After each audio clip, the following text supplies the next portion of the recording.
vivant est une grâce de Dieu, c'est un grand privilège et c'est une raison pour témoigner notre reconnaissance à Dieu pour sa fidélité, pour sa sécurité, sa protection et tourner les regards vers 2023 avec beaucoup d'espoir parce qu'au niveau national déjà, nous voyons beaucoup de progrès au niveau sécuritaire, beaucoup d'efforts qui est fait au niveau de la tête de l'État, avec aussi la participation de toute la population dans le cadre de la lutte contre le terrorisme. Et également au niveau de l'Église, nous voyons beaucoup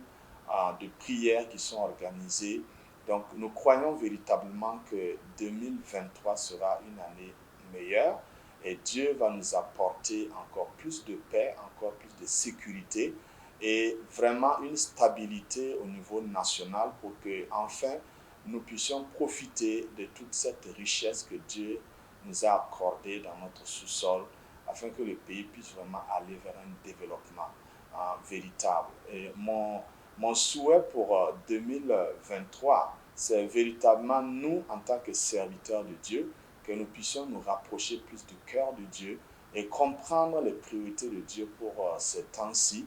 aller directement dans ce qui préoccupe Dieu, dans ce que je vais appeler les défis du royaume pour ces temps-ci, que nous puissions saisir à bras le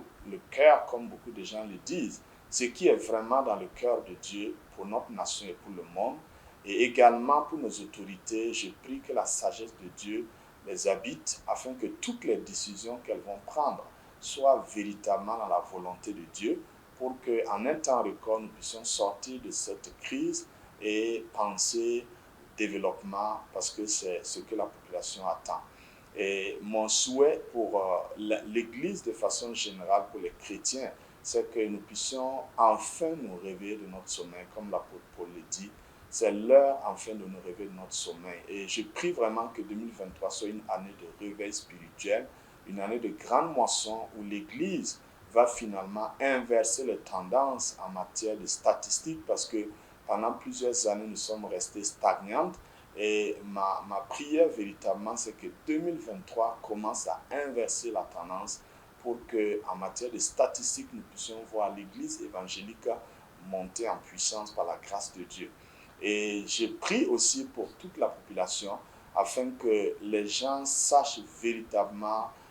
modérer dans toutes leurs actions parce qu'avec l'effet des réseaux sociaux, nous voyons que la petite information déclenche beaucoup de mouvements qui sont très très difficiles à gérer au niveau national. Et je prie que les gens soient vraiment modérés, qu'ils soient sages et qu'ils soient réfléchis dans les actions pour que tous ensemble, main dans la main, comme le président du FASO nous a demandé, nous puissions tous ensemble, dans l'unité d'action, amener notre nation dans une paix durable et attirer également des investisseurs dans ce pays. Je voudrais aussi prier pour que, au niveau international, nous puissions voir véritablement un progrès parce que nous avons tous été marqués par cette guerre. Au niveau de la Russie, avec l'Ukraine, et donc c'est une guerre qui a beaucoup impacté l'économie et puis les aspects alimentaires au niveau mondial. Et ma prière est que finalement, il y ait véritablement un accord de paix, que cette guerre puisse vraiment se terminer et que finalement, que ce soit l'Europe, les États-Unis, l'Afrique, nous puissions encore retrouver des conditions normales d'approvisionnement en matières premières et autres et que nous puissions retrouver une vie normale. Et je prie que CVK monte en puissance aussi parce que nous sommes heureux de voir qu'ils sont sur Canal+,